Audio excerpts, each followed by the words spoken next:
the Jacksonville Jaguars just walked into Denver, smacked the top seed in the AFC, and walked back out with the kind of win that changes how the whole league has to talk about them. Mile High was roaring, the Broncos were sitting in that number 1 seed in the AFC spot, and Jacksonville still dropped a 34-20 statement on their head to push their record to 11-4. That is not a cute win streak. That is a warning shot to everybody who thought this team was just a fun story in a small market that would fade once the air got thin and the lights got hot. What makes this run so wild is how calmly they handled chaos that usually breaks teams. The Jaguars have now stacked 6 straight wins, and in Denver, you saw Trevor Lawrence getting pressured, getting hit, tweaking an ankle, and still answering with 3 touchdown passes and full control of the huddle. The crowd was loud, the rush was real, the margin for error was tiny, and he looked like the more comfortable quarterback on the field. While the broadcast kept asking how Denver could claw back, Jacksonville quietly shut the door, leaned on a defense that only gave up 3 points in the second half, and played like a group that already believes they belong at the top of the conference, not like a team shocked to be there. The twist is, this did not happen by accident, and it did not happen just because Trevor Lawrence finally figured it out. For years, this roster had talent everywhere and still found ways to trip over its own feet. Now the offense looks modern and sharp. The defense strangles the run and lives off takeaways. And the whole thing carries the edge of a team that enjoys being the problem nobody wants to see on their schedule. That flip from messy and overlooked to focused and dangerous started the moment Liam Cohen took over the building, tore the old structure down, and decided this franchise was done wasting talent. And that is where the real story begins. But before we get into that, hit that like and subscribe button for more Jaguars and all the NFL content. Let's aim for 300 likes on this video. For a long time, this franchise felt like it was living with the lights flickering. You had Trevor Lawrence thrown into the fire in his rookie season with Urban Meyer, a coach who looked completely out of place, and the whole thing felt messy from the top of the front office down to the sideline. Then Doug Peterson arrived, brought some calm, even helped this team win a playoff game, but the deeper you looked, the more it felt like old habits were still hiding under the surface. Press Taylor calling plays, an offense that looked static, a defense that could not find a true identity, and a general manager in Trent Baalke who held a lot of power while the roster kept swinging between promise and frustration. When Liam Cohen walked in, it was not just a new coach. It was a reset of the entire chain of command. The old setup was stripped back, a new general manager came in, and Cohen built a staff that matched his vision, with Grant Udinski helping shape the offense and Anthony Campanelli taking over the defense. Meetings changed, practice tempo changed, the way mistakes were handled changed. Players who were used to excuses started hearing hard truths, and guys who responded to that challenge climbed the depth chart. Instead of hoping talent at quarterback, running back, and wide receiver would somehow carry them, the building finally had one clear message from the head coach down to the last assistant. That shift in alignment is why everything you see on Sundays feels different now. The offense is no longer a mix of old calls and leftover ideas. It is built around what Trevor Lawrence actually does well and what his teammates can execute without thinking. The defense is not just trying to survive drives, it is hunting for chances to flip the game. Cohen turned a scattered operation into one voice, one plan, one standard, and that is the foundation for everything that comes next. The real proof of that shows up in how he redesigned this offense around motion, timing, and answers for his quarterback.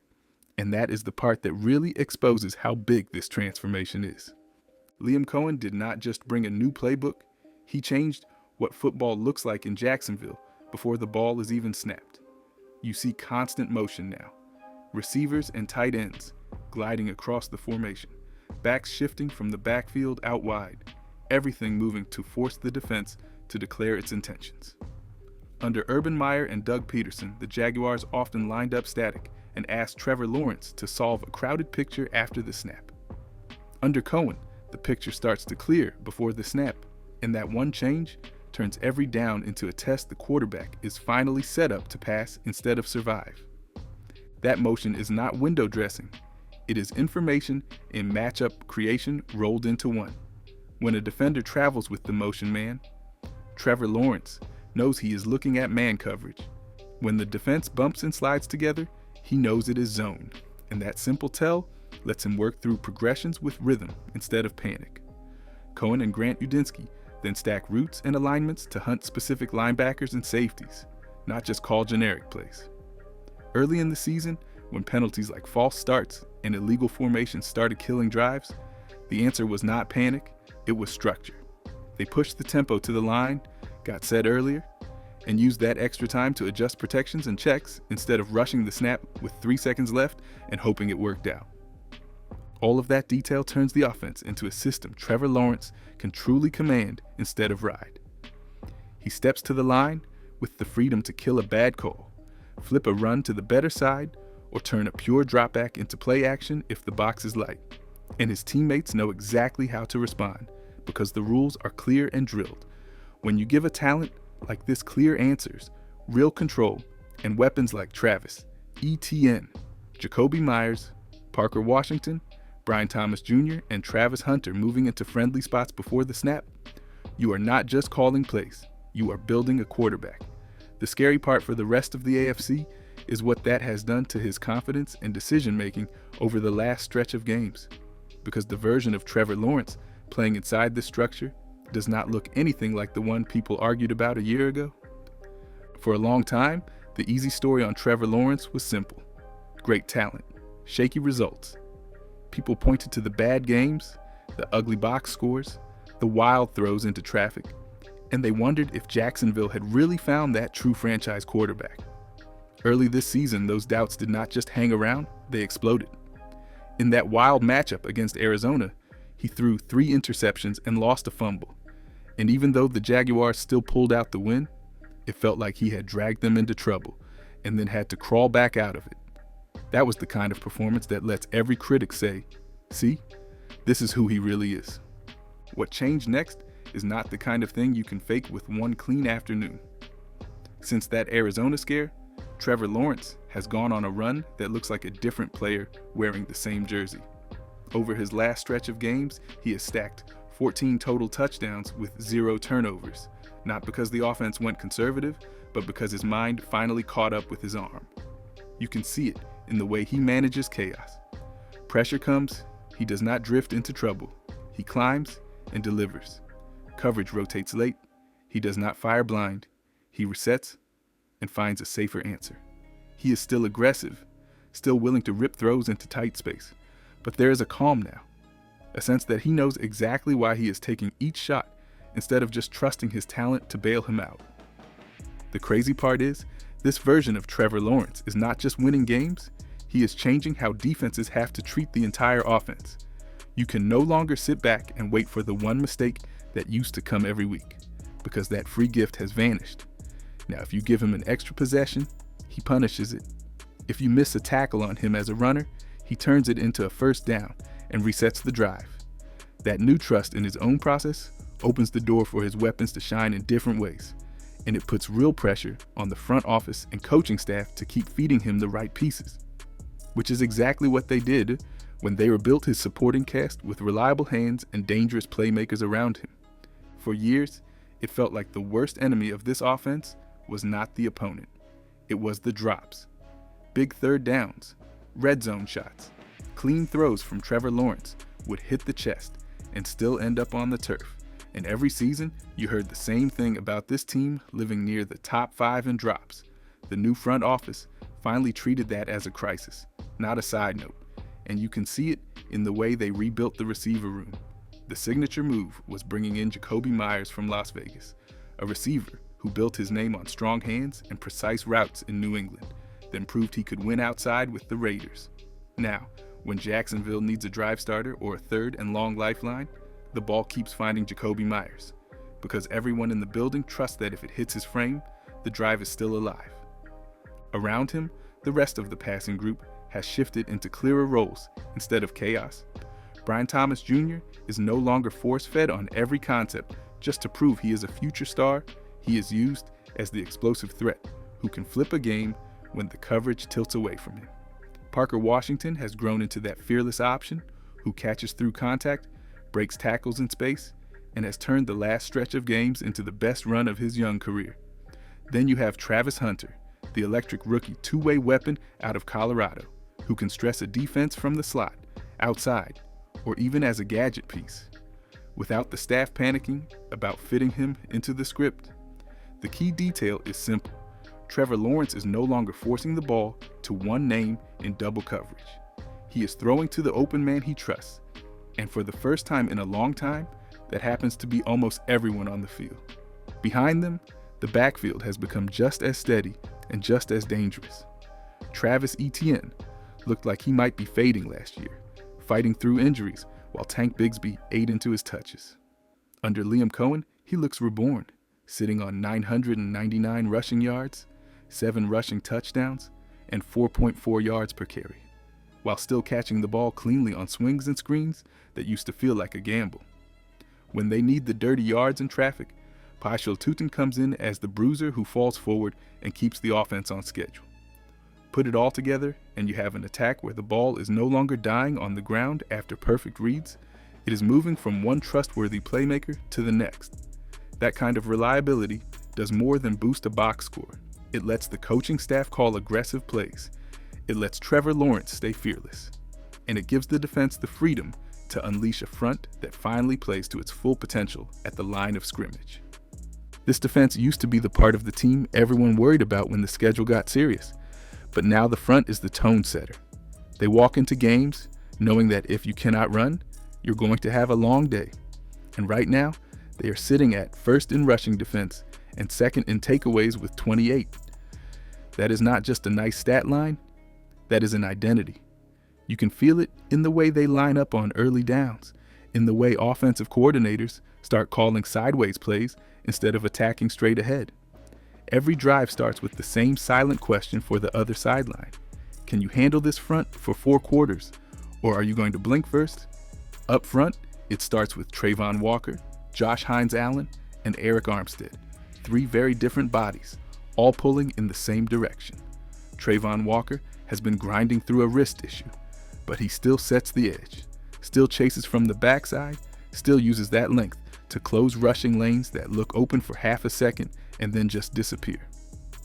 Josh Hines-Allen is the closer, the guy who turns those long third downs into real fear with a burst that tackles have to cheat for. And he already has 7 sacks on the year even, with offensive sliding help his way. Inside, Arik Armstead may not lead the league in numbers, but he caves pockets, makes quarterbacks climb right into the arms of his teammates, and forces backs to stop their feet in the hole. They are not chasing empty sack totals, they are hunting pressure, hits, and bad decisions, and it is working. What really makes this group scary is how flexible they are when the matchup changes. Against a mobile quarterback like Lamar Jackson or the other Josh Allen, they are willing to put Trayvon Walker in a spy role and send pressure through the A-gap, so there is nowhere clean to step up. Against pocket passers like Bo Nix, they attack protections with stunts and interior movement that turn routine handoffs into botched exchanges and free fumbles. Every time the front squeezes the pocket or blows up a run, it buys more freedom for the linebackers and defensive backs behind them. And that is where this defense really jumps, because the group on the back end has started to match that intensity with takeaways and tight coverage that can flip a game in a single snap. Once the ball leaves the line of scrimmage, this defense does not relax, it tightens. Corners like Buster Brown, Greg Newsome, Jordan Lewis, and Jarian Jones have turned the back end into a unit that looks connected on every snap. Jordan Lewis has locked down the slot with a mix of quick feet and fearless tackling, while Buster Brown has grown into that corner who quietly erases his side of the field and only shows up when the ball arrives and gets knocked away. Jarian Jones went from barely seeing the field to jumping passing lanes and playing like a guy who knows this might be his shot to stick. When your front squeezes the pocket and your corners are this confident, every throw feels like a risk for the other quarterback. At safety, they have leaned into a true identity instead of just plugging bodies into spots. Andrew Wingard brings energy and range, a tone setter who rarely comes off the field. And Antonio Johnson has become the enforcer who makes receivers think twice about crossing the middle. That 3 safety look they used in Denver was not just a one-week trick. It is part of a bigger plan to disguise coverages, close windows late, and still rally downhill in the run game. The best part is how controlled it all feels now. This was one of the most penalized teams in football, yet in that loud Denver environment, they walked out with only 2 penalties, one of which easily could have stayed in the referee's pocket. That kind of discipline in the secondary turns long drives into grind time for opponents, not easy chunk plays. Right behind the line, the linebackers finish the picture. Devin Lloyd has become the centerpiece, a true playmaker with 5 interceptions, 2 forced fumbles, 1 sack, and 61 solo tackles. Always around the ball and always a threat to flip a possession with 1 read and break. Beside him, Foyesade cleans up the trash, stacks tackles, and makes sure short gains stay short. Together they close the middle of the field, punish screens, and make play action far less scary than it used to be. When you combine a front that crushes the run with a back 7 that tackles, takes the ball away, and almost never blinks in big moments, you get a defense that does not just support an offense, it travels. That is exactly why this version of the Jaguars walks into any AFC matchup believing they can handle whatever style they see next. Across the AFC, you still see the same big names on the marquee, but the fear factor looks different now. The Kansas City Chiefs are not walking through every season with automatic home field anymore. The Baltimore Ravens can look unbeatable one week, inhuman the next, and teams like the Denver Broncos, Houston Texans, Buffalo Bills, and Los Angeles Chargers can swing from hot to cold in a month. In the middle of all that chaos, Jacksonville keeps stacking grown man wins, including going into Denver and outplaying a top seed in their own building. When you put a calm Trevor Lawrence at the center of an offense that finally fits him and a defense that chokes off the run, you are not just a cute story from a small market, you are the kind of team that ruins someone else's Super Bowl plan. The real edge for this group is how complete they feel on both sides of the ball. On offense, you have Trevor Lawrence reading coverages before the snap with motion, changing plays at the line, and trusting guys like Jacoby Myers, Parker Washington, Brian Thomas Jr., Travis Hunter, and Travis Etienne to win their matchups without forcing the ball. On defense, you have a front led by Trayvon Walker, Josh Hines-Allen, and Eric Armstead, smashing the run and hurrying throws, with Devin Lloyd, Buster Brown, Jordan Lewis, Greg Newsome, Jerrion Jones, Dewey, and Antonio Johnson closing windows and taking the ball away. That is the kind of balance that travels in January, whether you are in cold weather against Josh Allen and the Bills, dealing with motion and speed from Lamar Jackson and the Ravens, or walking back into a rematch with Bo Nix and the Broncos. There's no single style that knocks them off the field before the game even starts. What makes it even more dangerous is the way this team thinks now. Clinching a playoff spot is not the finish line for them, it is just the door opening. Liam Cohen has them acting like a group that expects to see the best every week and still believes the answer is simple. Line up, execute, and let their talent and structure do the talking. They have already proved they can win in loud stadiums, survive bad stretches, and respond when people doubt Trevor Lawrence all over again. The question is not if they belong in the contender conversation anymore. It is which heavyweight across the AFC actually matches up well with them once the bracket drops, and that is where breaking down individual playoff paths and matchups starts to get really interesting.